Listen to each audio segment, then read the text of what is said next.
이곳에 계신 성령님, 오늘 이곳에 계신 성령님, 우리에게 말씀하시고 우리를 가르치소서.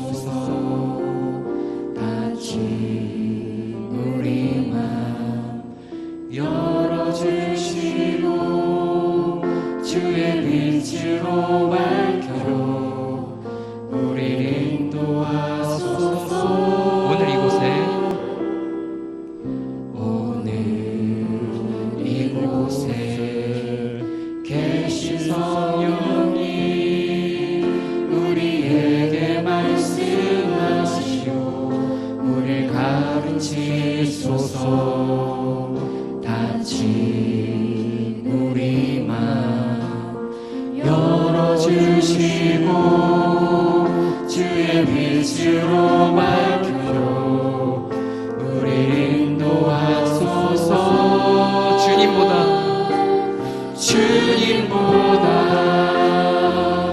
앞서지 않고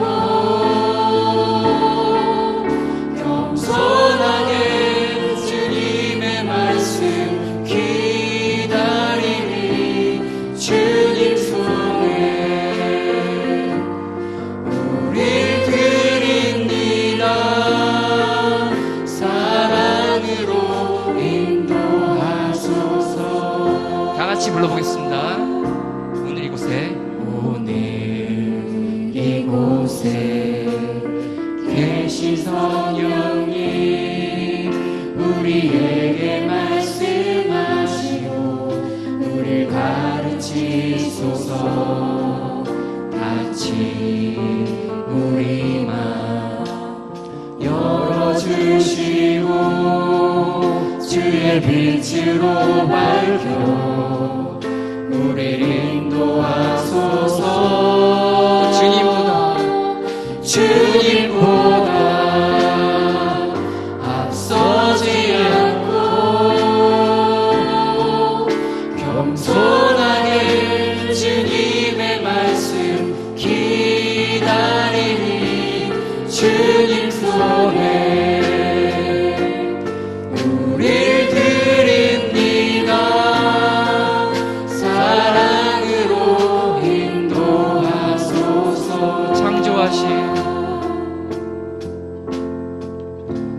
창조하신 모습 떠난 우리를 예수님답게 빚으소서.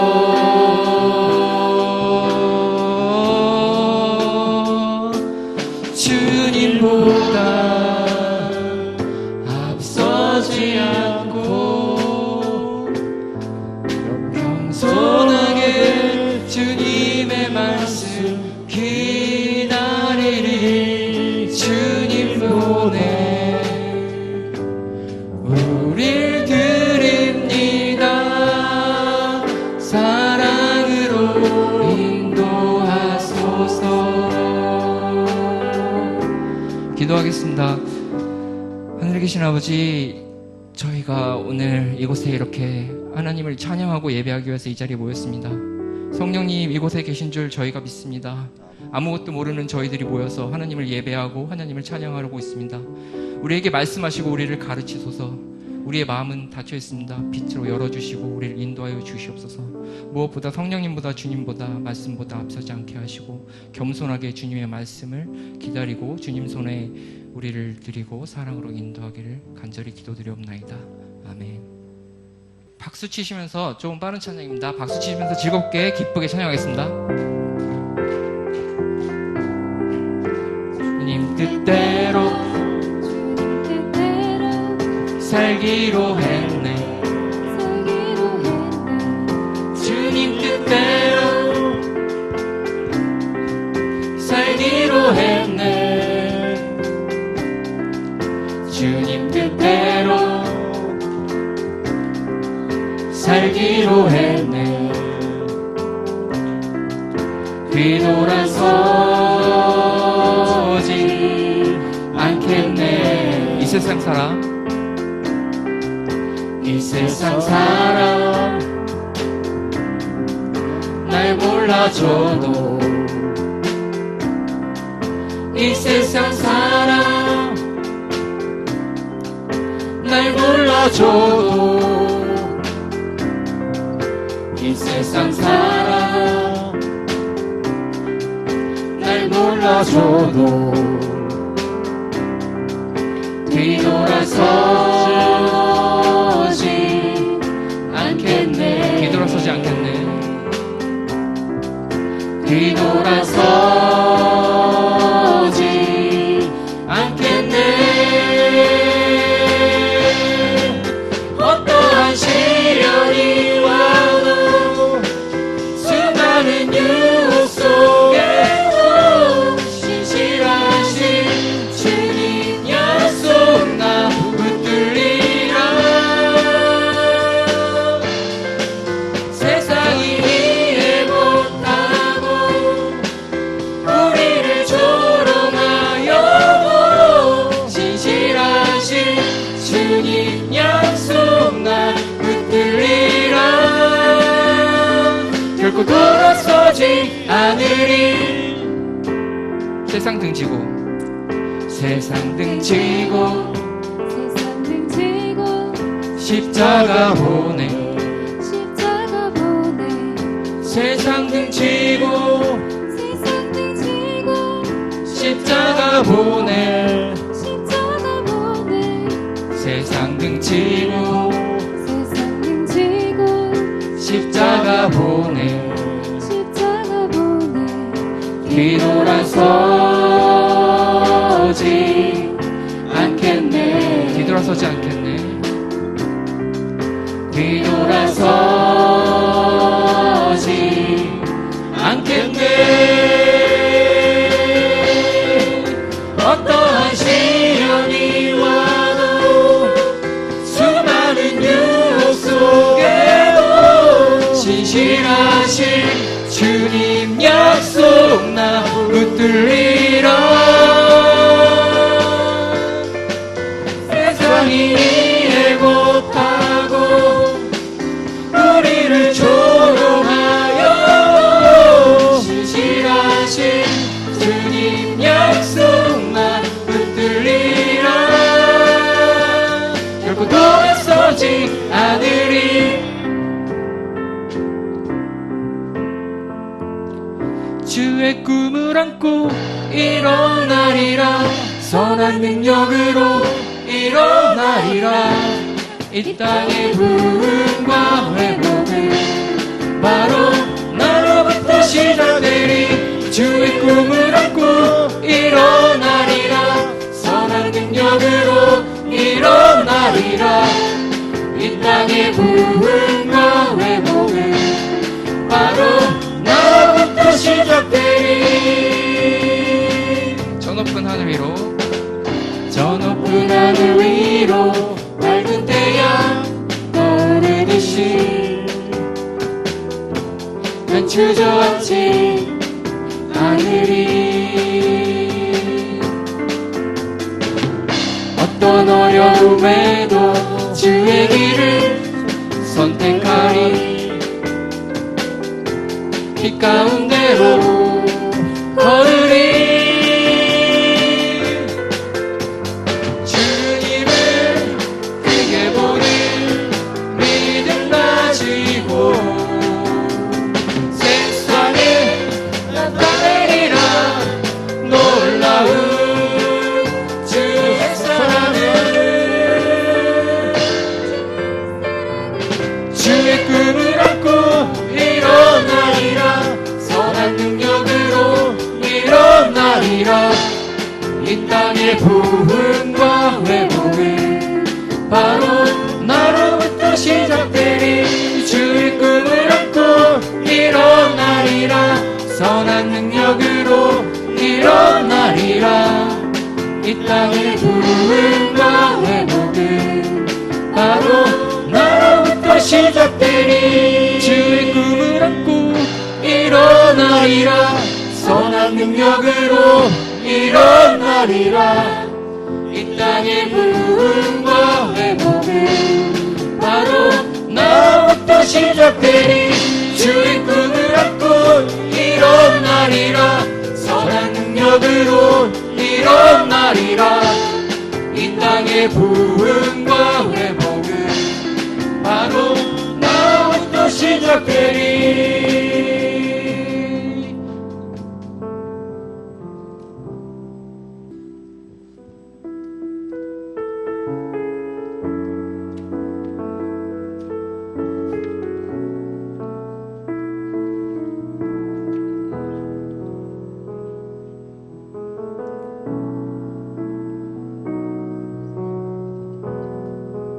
주님 손에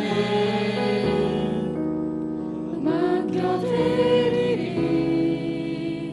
나의 삶 주님께. 주님 손이 나의 삶 붙드네. 나 주의 것 영원히.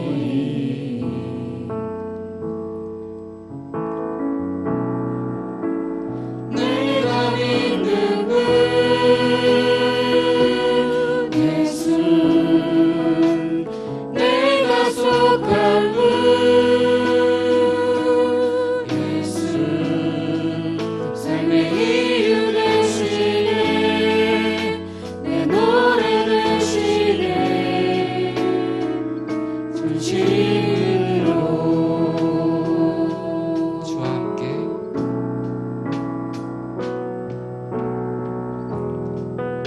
주와 함께 걸어가리라. 모든 길을 주실래. 주 뜻 안에 나 살아가리. 주의 약속은 영원해.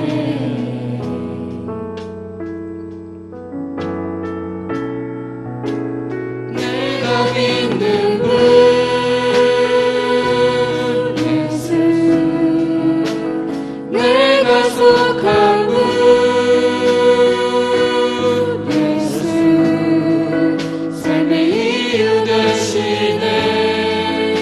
내 노래 되시네. 내가 믿는 분, 내가 믿는 분 예수,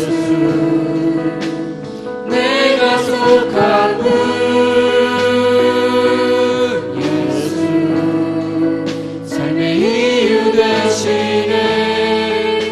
내 노래 되시네. 진실로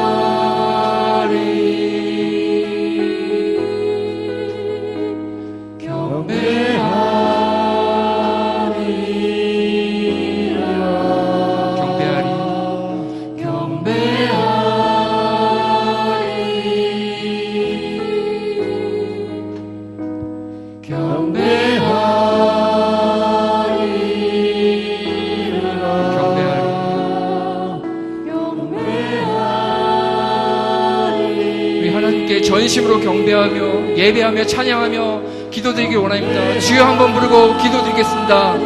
주여. 거룩하신 하나님 아버지, 오늘 이 자리에 이렇게 불러주셔서 너무나 감사드립니다. 너무나 많은 죄를 지어 하나님을 찬양하고 하나님을 예배할 때마다 너무나 죄스러워 하나님을 찬양하며 주시는 은혜에 감사드립니다. 저의 마음을 성령으로 가득 채워서 기쁨으로 넘치게 하여 주시옵소서. 하나님, 주님, 죄인이 회개합니다. 눈물로써 회개 짓고 한 번의 회개로 끝나는 것이 아니라 크리스찬, 그리스도가 된 마음으로 세상과 구별되는 삶을 살게 하여 주시옵소서. 하나님의 거룩함을 그릇되지 않게 하시고 하나님의 제자로서, 예수님의 제자로서 살아가게 하여 주시옵소서. 내가 믿는 분 내가 믿는 분 예수, 내가 속한 분 예수, 삶의 이유 되시네, 내 노래 되시네, 내가 믿는 분 예수, 내가 속한 분 예수, 삶의 이유 되시네, 내 노래 되시네, 전심으로.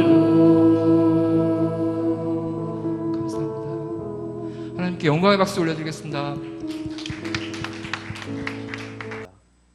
오늘 말씀은 빌립보서 2장 2절에서 4절까지 말씀입니다. 빌립보서 2장 2절에서 4절 말씀 같이 한 목소리로 합독해서 읽겠습니다. 마음을 같이하여 같은 사랑을 가지고 뜻을 합하며 한 마음을 품어 아무 일에든지 다툼이나 허영으로 하지 말고 오직 겸손한 마음으로 각각 자기보다 남을 낮게 여기고 각각 자기 일을 돌볼 뿐더러 또한 각각 다른 사람들의 일을 돌보아 나의 기쁨을 충만하게 하라.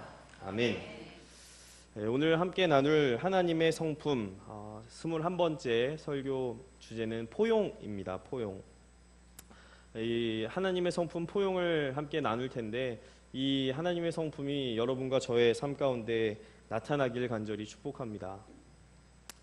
인간은 사회적인 동물이라고 합니다. 너무나 유명한 철학자 아리스토텔레스가 한 말입니다. 사람을 가장 잘 정의한 그런 단어 가운데 하나가 아닐까 이런 생각을 합니다. 사람은 홀로 이 땅을 살아가지 못하고 누군가와 함께 어울려서 더불어서 우리가 이 땅을 살아갑니다. 한 개인으로서 우리가 존재하는 것이 아니라 끊임없이 다른 사람과의 관계 가운데 그렇게 존재합니다. 하나님께서는 홀로 있는 아담을 좋게 보시지 않으셨고 하와를 선물로 주셨습니다.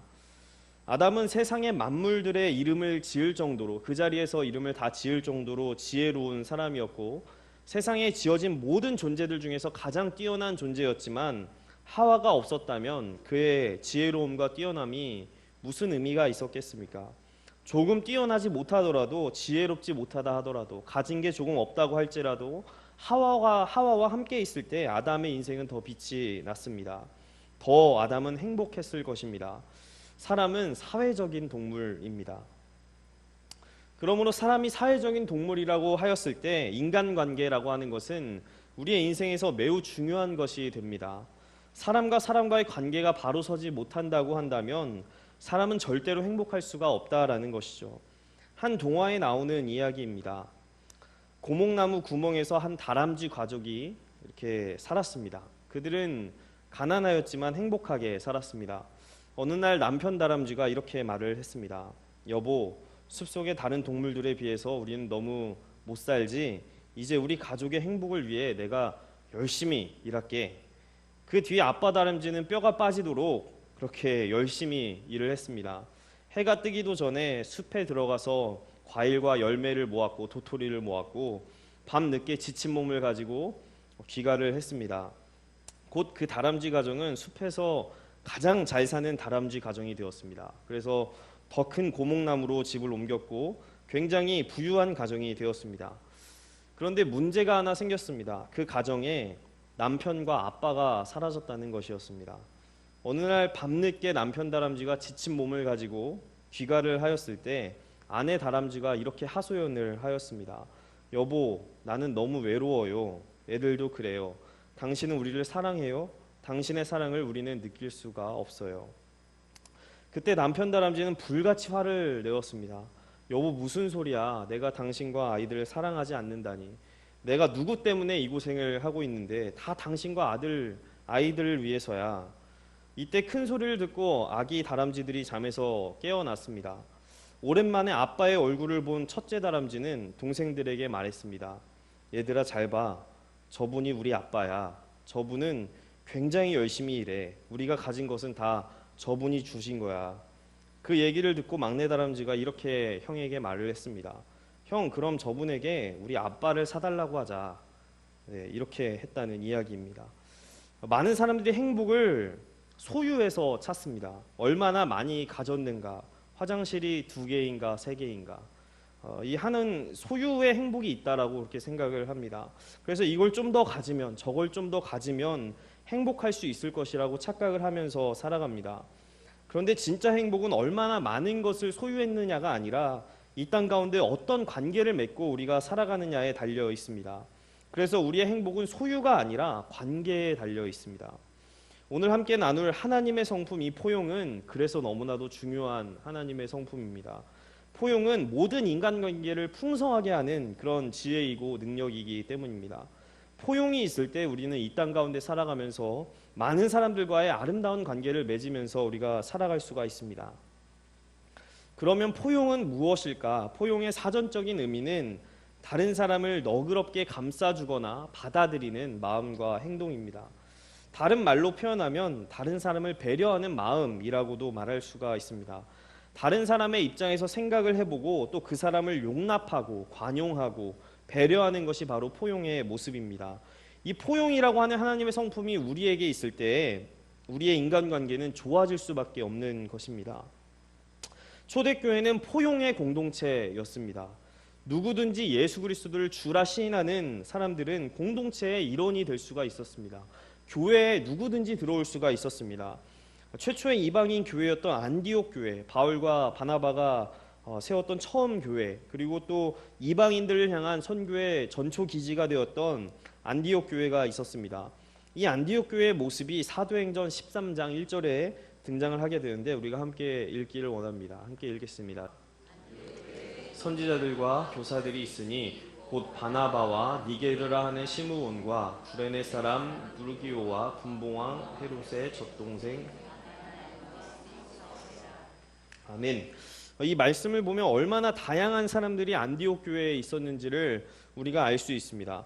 말씀을 보면 총 5명의 사람들이 등장을 하게 됩니다. 바나바, 시므온, 루기오, 그리고 마나엔과 사울입니다.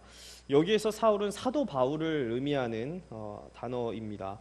영향력이 많은 순서대로 왼쪽부터 뒤쪽으로 그렇게 정렬이 되어 있습니다. 그래서 일찍부터 교회의 지도자로 그렇게 인정을 받았던 바나바가 가장 먼저 등장을 하고, 그 당시에 교회를 핍박하다가 다시 회심하였던 바울이 가장 마지막에 등장을 하게 됩니다.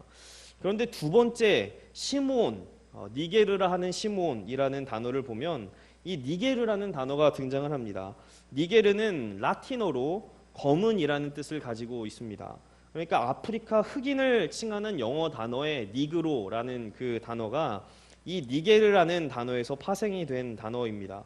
그러므로 시므온은 흑인이었을 가능성이 많이 있습니다. 놀라운 것은 이 흑인 시므온이 초대교회의 안디옥 교회에서 두 번째로 영향력이 많았던 그런 인물이었다는 것입니다. 조금 더 살펴보면 분봉왕 헤롯의 젖동생 마나엔이라는 사람도 있었습니다. 마나엔은 세례 요한을 죽였던 그런 분봉왕 헤롯 안디바와 함께 왕궁에서 자랐던 사람이었습니다. 그러니까 귀족 출신이었습니다. 이 마나엔의 어머니가 그 분봉왕 헤롯의 유모 역할을 했었습니다. 같은 젖을 먹고 어린 시절을 보내었지만 한 사람은 세례 요한을 죽였고 예수님을 재판한 사람으로 그렇게 남았고, 다른 한 사람은 예수 그리스도를 전하는 그런 위대한 전도자로, 또 초대교회의 위대한 지도자 중에 한 사람으로 그렇게 이름을 남기게 되었습니다. 마지막으로 사울입니다. 사울은 교회를 핍박했던 그런 자였습니다. 스데반 집사가 돌에 맞아 순교하였을 때 그것을 마땅하게 여겼던 사람이 바로 사울이었고, 그 일을 주도했던 그런 사울이었습니다. 그리스도인들을 죽이려고 하였고 잔멸하려고 했던 사람입니다. 그런데 그런 사울도 안디옥 교회의 5명의 지도자 가운데 들어가게 됩니다.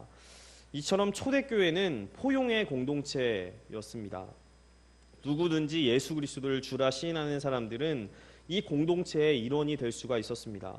고아도, 과부도, 흑인도, 귀족들도, 또 노예도, 교회를 핍박했던 자들도 모두가 예수 그리스도를 믿음으로 이 공동체에 들어올 수가 있었습니다. 그러므로 이 포용이라고 하는 하나님의 성품은 오늘 우리에게 반드시 있어야 하는 하나님의 성품입니다. 교회는 포용의 공동체이기 때문입니다. 그런데 문제가 있습니다. 문제는 포용하는 것이 우리가 아는 것처럼 쉽지가 않다는 것입니다. 포용이라고 하는 것은 이 하나님의 성품이 우리의 의지와 노력으로 잘 되지 않는다는 것이죠. 감정이라고 하는 것은 사실 내 의지와 노력으로 잘 컨트롤되지가 않습니다. 포용은 감정과 연동이 되어 있기 때문에 감정이 잘 다스려지지 못한다고 한다면 포용을 하는 것이 참으로 어렵습니다. 포용하는 것이 어떤 의지와 노력으로 아예 불가능하다 이런 것은 아니지만 기본적으로 관계가 무너진 상황 가운데 누군가를 포용하고 너그럽게 감싸준다는 것이 쉬운 일이 아닙니다. 누가 누구를 포용할 수 있겠습니까? 우리는 아무런 대가 없이 누군가를 포용할 수 있는 그런 존재가 아닙니다. 우리는 모두 죄성을 가지고 있는 연약한 인간이고 그 죄성의 역할은 끊임없는 불기의 역할을 합니다. 관계의 단절을 죄성이 낳습니다. 가족도 마음처럼 잘 포용하지 못하는 것이 우리의 모습 아닙니까? 그러므로 포용이라고 하는 하나님의 성품을 갖는 것이 우리의 마음처럼 소원처럼 그렇게 쉬운 것은 아닙니다. 그러므로 우리가 해야 하는 것은 하나님의 은혜와 사랑을 우리가 구해야 한다는 것입니다. 진정으로 포용은 하나님의 은혜와 사랑이 나에게 있을 때 그때 진정한 포용과 용납이 가능하기 때문입니다. 하나님의 은혜가 있을 때, 하나님의 사랑이 우리의 마음 가운데 있을 때 우리는 비로소 누군가를 포용할 수 있는 존재가 됩니다. 최근에 철원에 비가 많이 와서 참 감사합니다. 그전에는 굉장히 가물었었는데 그 래프팅을 하기 어려울 정도로 한탄강이 가물었었습니다. 물이 없으면 래프팅하는 것이 쉽지가 않습니다. 배가 계속해서 여러 가지 바위에 부딪히게 되죠. 반대로 물이 가득 차오르게 되면 이전에 부딪혔던 돌들 위로 배가 지나갈 수가 있는 것입니다. 포용을 하기 위해서는 이처럼 우리의 마음이 은혜로 가득 차야 합니다. 하나님의 은혜와 사랑이 정말 우리 마음 가운데 부어질 때 우리는 진정으로 누군가를 포용할 수가 있는 것입니다. 그러므로 가장 먼저 우리는 하나님의 은혜와 사랑을 구해야 하는 것입니다. 한 가지 알아야 하는 것은 이 공존과 포용의 차이점이 있다는 것입니다. 공존이라는 단어가 굉장히 요즘에 많이 사용이 되고 있는 단어입니다. 함께 존재한다, 함께 살아간다 라는 그런 것이죠.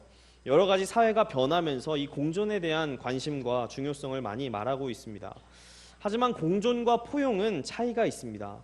포용에서 포자는 감쌀 포자를 사용하고 있습니다. 그러니까 이렇게 감싸는 것이 포용이라는 것이죠. 미국의 역사를 생각해 보면 미국에서는 백인들과 이 흑인들이 같이 공존했습니다. 하지만 진정한 포용이 그들에게는 없었죠. 그 결과는 인종차별로 그렇게 이어졌습니다. 한국 역사 가운데도 일제강점기가 있었습니다.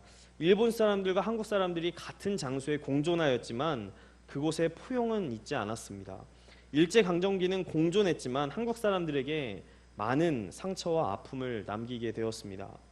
하나님께서 기뻐하시는 것은 이런 공존이 아니라 진정한 포용에 있습니다. 다른 사람을 너그럽게 감싸주고 또 배려하고 그 사람의 입장에서 생각을 해보는 것입니다. 그러면 어떻게 포용을 구체적으로 우리가 실천할 수가 있을까? 네 가지를 함께 나누려고 합니다. 첫째, 함께 고백했으면 좋겠습니다. 포용은 내려놓음을 통해 시작됩니다. 아멘. 내가 원하는 것을 내려놓을 때 다른 사람을 포용할 수 있다라는 것입니다. 아브라함을 보면 아브라함이 조카 롯을 포용하는 그 마음으로 품었습니다. 아브라함과 롯이 한 곳에 정착을 하게 되면서 그 사이에 갈등과 분쟁이 일어나기 시작했습니다. 위계 질서로 따져보면 롯은 조카였고 또 살아왔던 어떤 삶의 환경들을 돌아보았을 때 아브라함은 충분히 주도권을 가지고 그렇게 행동해도 되는 사람이었습니다. 그런데 그럼에도 불구하고 아브라함이 했던 것은 자기의 주도권을 포기하는 것이었습니다. 그리고 롯을 그대로 포용하는 것이었습니다. 내 앞에 온 땅이 있지 아니하냐, 나를 떠나가라. 내가 좌하면 나는 우하고 내가 우하면 나는 좌하리라. 아브라함은 주도권을 내려놓음으로써 롯을 포용하였습니다. 관계를 망치는 주범들이 있는데 그것은 욕심과 질투라는 것입니다. 내가 더 많이 가지려고 하는 이 욕심과 상대방이 가진 것에 대한 어떤 시기하는 마음, 이 질투가 있으면 우리는 절대로 하나님의 성품 이 포용을 소유할 수가 없습니다. 내가 가진 것이 작은 것이라도 그것을 포기할 때 포용이 시작되는 것입니다. 두 번째 함께 고백했으면 좋겠습니다. 포용은 다양성을 인정하는 것입니다. 아멘. 포용은 다양성을 인정하는 것입니다. 사람은 다 다릅니다. 이것을 인정하십니까? 이 다양성을 인정할 때 우리는 누군가를 포용할 수 있는 존재가 됩니다. 다양성은 하나님이 오늘 우리에게 주신 너무나 귀한 선물이고 축복입니다. 다 공부를 잘한다고 하면 이 세상이 어떻게 되겠습니까? 다 목회자가 되고 싶어 하면 어떻게 되겠습니까? 다 운동을 잘하면 어떻게 되겠습니까? 하나님께서는 모든 사람을 다 다르게 만드셨고 다 보석과 같은 그런 장점들을 우리에게 허락하여 주셨습니다. 그래서 이 다양성을 인정하는 것, 살아온 환경이 너무나도 다 다르고 생각도 다 다른데 이것을 인정하는 것이 포용이라는 것입니다. 1845년 아일랜드에서 있었던 일입니다. 이때 그 아일랜드 사람들은 인구의 3분의 2가 감자 농사를 지었다고 합니다. 감자를 굉장히 좋아했던 것 같아요. 3분의 2가 농사 지으면 다 감자였습니다. 그래서 너도 나도 이제 감자 농사를 지었던 거죠. 그러던 어느 날 감자 전염병이 유럽을 휩쓸기 시작했습니다. 다른 유럽 지역들은 괜찮았습니다. 그런데 감자 의존도가 굉장히 높았던 아일랜드에는 이것이 큰 위기로 그렇게 닥쳐지게 되었습니다. 그래서 이때 아일랜드의 인구는 약 25%가 감소하게 되었는데 100만 명이 아일랜드를 떠나서 다른 유럽 지역으로 흩어지게 되었습니다. 이런 사건이 발생하게 되었는데 이 사건이 아일랜드 감자 대기근 사건입니다. 그러니까 감자만 올인해서 감자만 심었을 때 이런 끔찍한 일들이 일어나게 된다는 것이죠. 다양성이 없으면 어떤 문제가 생겼을 때 대처할 방법이 없습니다. 교회의 장점은 정말 다양한 사람들이 예수 그리스도 안에서 함께 모여서 떡을 떼고 또 주님의 살과 피를 우리가 마시면서 하나라고, 하나의 가족이라고 우리가 주 안에서 그렇게 고백을 하는 것입니다. 우리는 모두 서로 다 다르지만 주 안에서 한 형제이고 한 자매인 줄로 믿습니다. 그래서 교회는 아름답고 다양성을 거부하는 것이 아니라 인정하고 서로를 감싸는 것, 이것이 바로 포용이라고 할 수가 있습니다. 우리 세 번째 포용에 대하여서 구체적으로 어떻게 포용을 할 수 있는지 나누기 원합니다. 세 번째 같이 고백하겠습니다. 포용은 내면이 강한 사람이 할 수 있습니다. 아멘. 셋째, 포용은 내면이 강한 사람, 마음이 강한 사람이 포용을 할 수가 있습니다. 내면이 약한 사람은 누군가를 포용할 수가 없습니다. 내면이 강한 사람, 여유가 있는 사람이 다른 사람을 포용할 수가 있습니다. 물질을 많이 가진 사람이 포용을 하는 것이 아니라, 가진 게 많은 사람이 포용하는 것이 아니라 마음이 강한 사람, 마음에 여유가 있는 사람이 누군가를 받아들이고 포용할 수가 있습니다. 그러면 어떤 사람이 내면이 강한 사람인가? 혹시 내면이 강하신 분 계십니까? 네, 다 고개를 절레절레. 저는 제가 생각할 때 부드러운 사람이 저는 내면이 강한 사람이라고 저는 믿습니다. 외유내강이라고 하죠. 겉으로 강한 사람이 아니라 부드러운 내면을 가진 사람이 강한 사람이라고 저는 생각을 합니다. 왜냐하면 부드러움이 결국 강함을 이기기 때문입니다. 이것을 경험에서도 우리가 알 수 있는 것입니다. 강함은 절대로 부드러움을 이길 수가 없습니다. 험한 산꼭대기에 있는 것은 올곧은 소나무가 있는 것이 아닙니다.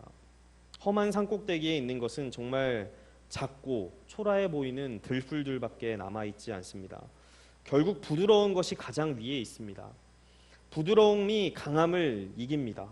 포용은 내면이 강한 사람이 가질 수 있는 성품입니다. 내면이 부드러운 사람이 다른 사람을 용납하고 포용할 수가 있습니다. 그러므로 여러분의 마음을 정말 부드럽게 가꾸시기를 소원합니다.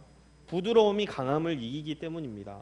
조신영 씨가 쓴 쿠션이라는 책에 있는 글을 소개하려고 합니다. 제가 읽겠습니다. 어떤 돌도 꽃처럼 물 위에 뜰 수 없다. 하지만 만일 그대가 배를 가지고 있다면 그 배는 수십 킬로그램의 돌을 실어도 물 위에 뜰 것이다. 깨어있는 마음이란 감싸 안고 실어 나르고 변화시킬 수 있는 배다. 우리 안에 있는 고통과 슬픔, 어려움에 대해 너무 걱정하지 말아라. 우리가 배를 가지고 있다면 고통이 우리 안에 있어도 우리는 여전히 행복하게 살아갈 수 있다. 우리의 내면에 이 배가 있기를 간절히 소원합니다. 내면에 배가 있어서 다른 사람들의 어떤 가시와 아픔들과 상처들 다 우리가 실어 날라줄 수 있고 감싸 안을 수 있는 그런 강한 내면의 사람들이 되기를 간절히 축복합니다. 마지막으로 나누고 싶은 네 번째 함께 고백했으면 좋겠습니다. 더 높은 가치를 바라볼 때 포용할 수 있습니다. 아멘. 마지막으로 나누고 싶은 것은 이것입니다. 더 높은 가치를 바라볼 때 우리는 서로를 포용할 수 있다는 것입니다. 주님의 나라를 바라보면 우리는 서로를 포용할 수 있습니다. 주님이 우리에게 맡겨주신 사명을 생각하면 우리는 서로를 포용할 수 있습니다. 주님이 우리에게 맡겨주신 그 표대를 바라보고 나아갈 때 우리는 서로를 포용할 수가 있습니다. 왜냐하면 내 주변에 있는 것들, 날 힘들게 하는 것들, 또 여러 가지 얽매인 관계들이 주님의 일을 바라보고 주님의 일을 감당하며 나아갈 때 그것이 별로 중요하지 않은 것처럼 여겨지게 되기 때문입니다. 사도 바울은 이렇게 고백을 하였습니다. 고린도전서 9장 19절에서 23절까지 말씀. 저 높이 솟은 산이 되기보다 여기 오름직한 동산이 되길 내 가는 길만 비추기보다는 누군가의 길을 비춰준다면 내가 노래하듯이 또 내가 얘기하듯이 살길 난 그렇게 죽기 원하네. 삶의 한 절이라도 그분을 닮길 원하네. 사랑 그 높은 길로 가길 원하네. 저 높이 솟은 산이 되기보다 저 높이 솟은 산이 되기보다 여기 오름직한 동산이 되길 내 가는 길만 비추기보다는 누군가의 길을 비춰준다면 내가 노래하듯이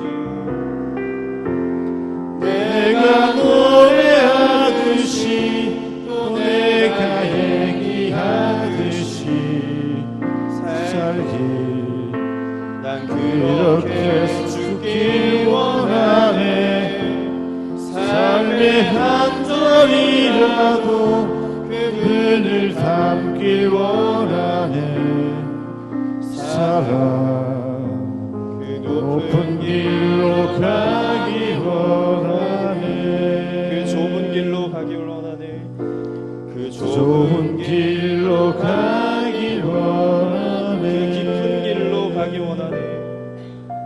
그 깊은 길로 가길 원하네. 우리 함께 말씀을 생각하면서 결단하면서 기도하기 원합니다. 하나님 아버지 감사합니다. 아무런 자격 없는 우리를 사랑으로 품어주시고 받아주셔서 우리를 주님의 자녀 삼아주시니 너무나 감사합니다.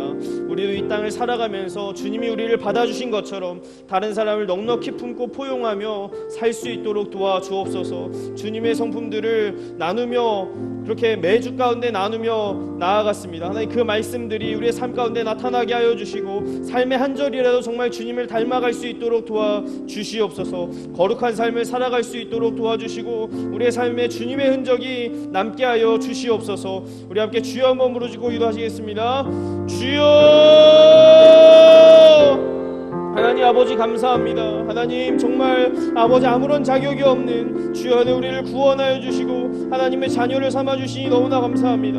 하나님이 우리를 사랑하시며 우리를 끊임없이 아버지 하나님 품어주신 것처럼 늘 아버지 우리가 주님 앞에 나아갈 때마다 하나님 우리를 만나주시고 아버지 하나님 받아주신 것처럼 아버지 우리도 누군가를 넉넉하게 받아들이고 포용하는 마음이 있을 수 있도록 도와주시옵소서. 하나님 강한 내면 강한 마음이 우리에게 있게 하여 주시고 어떠한 일 가운데도 마음 마음이 무너지지 않도록 도와주셔서 하나님 늘 넉넉한 마음을 가지고 살아갈 수 있도록 도와주시고 주님이 우리에게 맡겨주신 영혼들 하나님 오늘 만나는 사람들 하나님 그들에게 주님의 사랑과 은혜를 전파하며 하나님 주님의 성품 포용을 소유하고 살아갈 수 있도록 도와주시옵소서. 삶의 한 절이라도 정말 주님을 닮아가기를 간절히 원합니다. 거룩한 삶을 살아가게 하여 주시고 우리 삶의 주님의 흔적들 하나님 사랑의 흔적들 아버지 하나님 남아있을 수 있도록 도와주시고 은혜를 더하여 주시옵소서. 하나님 우리의 부족함과 연약함을 다 주님이 아십니다. 주여 하나님 우리의 마음을 다스려 주시고 아버지 하나님 우리가 주님을 기쁘시게 하는 인생이 되게 하여 주시옵소서. 하나님 아버지 주님 닮아가길 간절히 원합니다. 주여 은혜를 도와여 주시옵소서. 하나님 아버지 감사합니다. 아무런 자격 없는 우리를 정말 죄 가운데 빠져 있는 우리를 위하여서 정말 십자가를 지시고 우리를 구원하여 주셔서 주님의 자녀로 삼아 주시니 감사합니다. 하나님 주님이 우리를 받아주시고 늘 주님 앞에 나아갈 때마다 하나님 부족한 마음으로 연약한 마음으로 주님 앞에 나아갈 때마다 우리를 받아주시고 용납하여 주시는 것처럼 우리도 하나님 다른 사람을 넉넉히 품고 포용하며 살아갈 수 있도록 도와주시옵소서. 주님의 성품들을 매주 나누었습니다. 하나님 듣는 것으로 끝나는 것이 아니라 우리의 삶에 주님의 성품들이 나타날 수 있도록 도와주시고 주님의 사랑과 은혜가 우리를 통하여서 흘러갈 수 있도록 도와주시옵소서. 빛과 소금의 역할을 잘 감당하게 하시고 우리를 주님 사랑의 도구로 화평의 도구로 사용하여 주셔서 누군가를 비춰주는 인생 될 수 있도록 도와주시옵소서. 늘 감사하며 예수님의 이름으로 간절히 기도합니다. 하늘에 계신 우리 아버지여 이름이 거룩히 여김을 받으시오며 나라의 임하오시며 뜻이 하늘에서 이루어진 것 같이 땅에서도 이루어지이다. 오늘 우리에게 일용할 양식을 주옵시고 우리가 우리에게 죄 지은 자를 사하여 준 것 같이 우리 죄를 사하여 주옵시고 우리를 시험에 들게 하지 마시고 다만 악에서 구하옵소서. 대나라 권세와 영광이 아버지께 영원히 있사옵나이다. 아멘.